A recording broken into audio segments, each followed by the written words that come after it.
Hey guys, in this episode I want to talk about regional Australia. I don't think enough people think about regional investment locations because they really are the next wave of opportunity for the next 5 or 10 years for Australian property investors. In this episode I want to expand upon that so you can pick a regional location and make a much better yield and much better capital growth than you would have in a capital city. Now, I want to start off by saying that the population of regional Australia right now is 9.91 million people.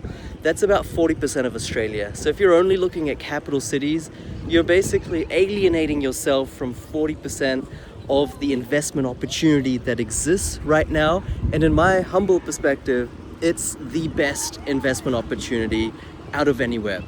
Right now I'm in Orange County. This is Newport Beach. And I thought I'd do this episode. Oh, there's a plane going up. They're always advertising something. This location inspired me because house prices in Newport Beach are basically more expensive than LA proper. House prices in Newport Beach and surrounds like Anaheim, etc., they are much higher than almost all capital cities around the US. And so what is the reason for this? The reason is lifestyle.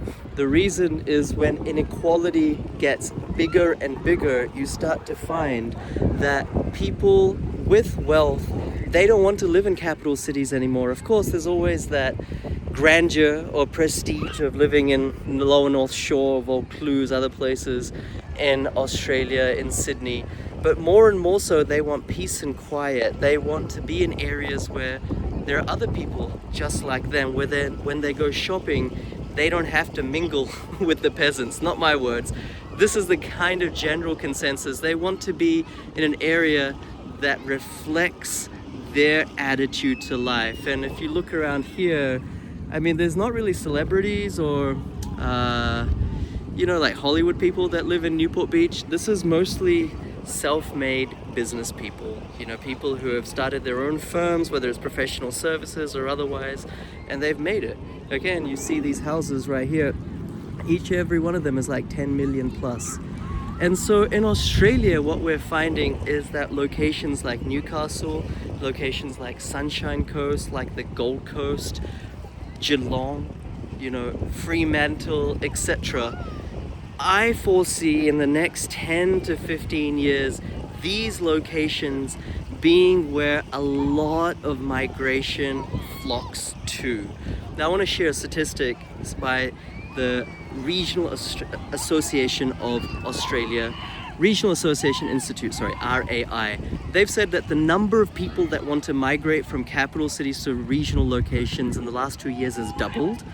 And of them, 60% actually are thinking and planning on moving to a regional location in the next 5 years. So it's not just wishful thinking, wouldn't it be nice to live in Bendigo? Why do I have to, slum it out in the western suburbs of Melbourne? Wouldn't it be nice to live in, the Gold Coast? Why do I have to slum it out in Logan?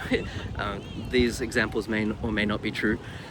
But these statistics are real. There's not only a wish, but actually a fundamental demand to move. And that's why, remember when 2021 happened, people were saying that, regional locations are only booming because of work from home, because of COVID, because of the shutdowns in the capital cities.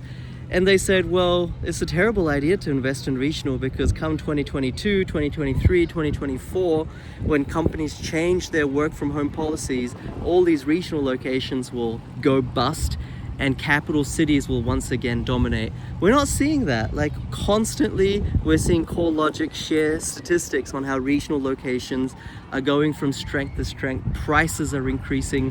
I mean, buy a place in Bendigo right now and it's really difficult. Like even if I tell you go buy in Bendigo right now, it's not like most of you will be able to implement that, without any education. That's how hot it is. And I remember we were buying in regional locations, including my own portfolio, not just for clients, all the way back, 10, 15 years ago, and they performed just as well, if not better than capital cities. For example, Launceston over the last 30 years has actually beat Sydney's capital growth.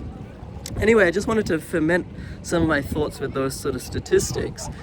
But the opportunity is in regionals because it provides a really great lifestyle, okay? It's not so hustle and bustle. There's still that community feeling. In capital cities, we've lost that community feeling where you know your neighbors, where you go to the local grocer and you know the people at the counters. You can meet your neighbors, you can meet your community members in these areas where you frequently commute to.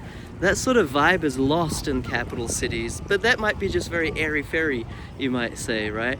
But the reality is regional locations are still cheaper. Okay, regional locations, not all of them, a lot of them are still cheaper and they afford you a better yield. So if you're an investor, let's say you have $600,000, okay, you could either buy a unit in Melbourne, like an apartment or something, or 500K, let's say, or you could buy a freestanding house in a place like Ballarat, like Bendigo, Shepparton.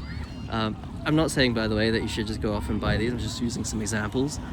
And what you find is you'll get a freestanding house with a yield above 5% that if you time the market well, if you buy in the right suburb, in the right street, in the right location, that will actually beat the capital growth of Melbourne. Okay, same with the Brisbane or Queensland example. If you've got 600K, yeah, you can buy a unit in Brisbane because that's all that'll get you. Or you can buy something with land, okay? Something with land in a place like Toowoomba or somewhere else. And those regional locations, we're still seeing net migration. Of course, there's always people moving away from regionals. And for those of you who've grown up in regional towns, you'll say, PK, you know, when I grew up in, I don't know, a small regional location, Mount Gambier in South Australia, all I wanted to do was move to Adelaide. All I wanted to do was move to Melbourne. That phenomenon is still true. I'm not denying that. But consistently, the data is saying that more people are moving from Adelaide to Mount Gambier than the other way around. More people are moving from Melbourne to Bendigo or Ballarat than the other way around. And this is in an environment where Melbourne is no longer leaking people net. Okay, on a net basis, Melbourne had a mass exodus. A lot of people in the hundreds of thousands left to go to Queensland, etc. Now it doesn't have a net exodus interstate, it has a net positive migration trend interstate. So in other words, more people are moving to Melbourne interstate now than moving from Melbourne. But in terms of regional leakage, that is still occurring. From Melbourne, net regional leakage to the regions. So this is where the opportunity lies for property investors. And you know, you just have to look anywhere globally, and you tend to find that when a Western democratic nation matures, and but what I mean by matures is when capitalism really digs its heels in and inequality starts to grow, mostly because of currency debasement and mostly because of the rich getting richer and the poor getting poorer, because it's the rich who own hard assets. When this environment happens, then capital cities are simply no longer livable for the average person. Look at New York, look at LA. I mean, if you're a middle class, if there is such a thing in New York and LA, you're like, it's struggle street for you. You're not enjoying a good lifestyle. Like that's a reality. And so that's why people move 100 miles from LA to these regional pockets. That's why people move from New York to regional locations. So this is the opportunity that I think is now starting in Australia. Up until now, it was still a relatively new country, economic-wise anyway. You know, the resource boom really helped Australia over the last 20, 30 years, but now inequality's got to such a stage. And by the way, M1 money supply is going up every single month now. Just because interest rates haven't fallen that much doesn't mean that quantitative easing isn't happening below the surface. Every month there are tens of billions of extra dollars being injected into the economy. That is currency debasement working. That trend didn't exist in 2022. and now it does. In 2024, 2025 onwards, it started again. So this phenomenon of cost of living pressures, they're not going down. Like, costs have gone up more than 40% since COVID. They're not coming down. The rate of inflation might come down, but the costs will constantly go up due to currency debasement, and capital cities will become unlivable over the next 10 to 15 years for the middle class. This middle class will migrate to the regions so long as they can work remotely, and I think the rise of AI and more digital work will either mean these people are unemployed and have to move to regions just to be able to afford rent, or AI and similar technological advances will mean that they can work remotely in perpetuity, remotely from those regions. Either way, they will have to move to the regions, because capital cities will either be for those who are blue collar workers and helping the wealthy in hospitality services, retail, etc.,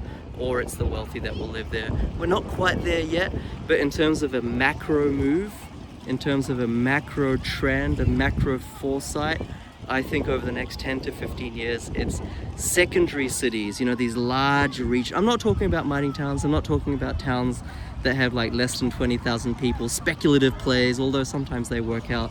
I'm talking 50,000 plus, 100,000 plus towns, or that may become 50,000, 100,000 plus diversified economies.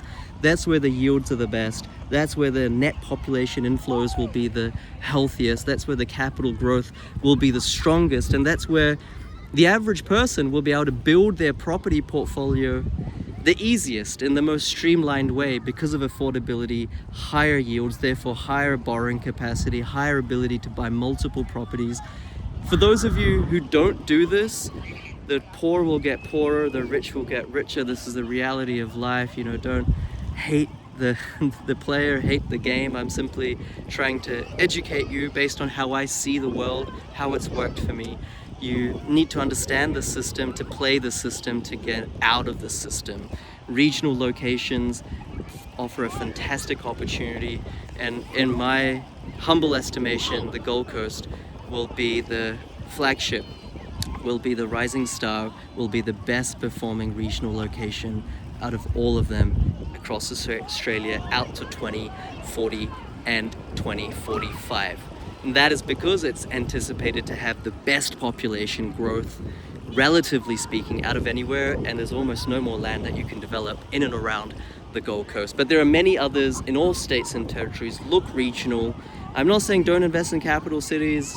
My clients and myself, half of them invest in capital cities, about half of my portfolio is in capital cities, but regional is really the next wave. So much opportunity. Join my Facebook group, Australian Property Mastery with PK. We'll talk more about that. Okay, we'll have more discussions on regional, where to buy, how much to buy for, how you can do this. I want you to be educated, okay, at least educated to a large degree for free, so you can, get some skin in the game, so you can actually understand what you're doing. You can see who's who in the zoo, and then you can decide how to take more formal steps. Further. Australian Property Mastery with PK, Facebook group, I'll leave a link below. And of course, if you want to level up seriously, then you can join and tune into my podcast, Oz Property Mastery with PK, on Apple, on Spotify, and all the good podcast platforms. The Orange County here, I'm right now on a little bit of a vacation. It's really fantastic. It reminds me of home, of the Gold Coast. But it's less humid, which I really appreciate. Hit the subscribe button, give it a like. My name's PK. Thanks so much, guys. Bye.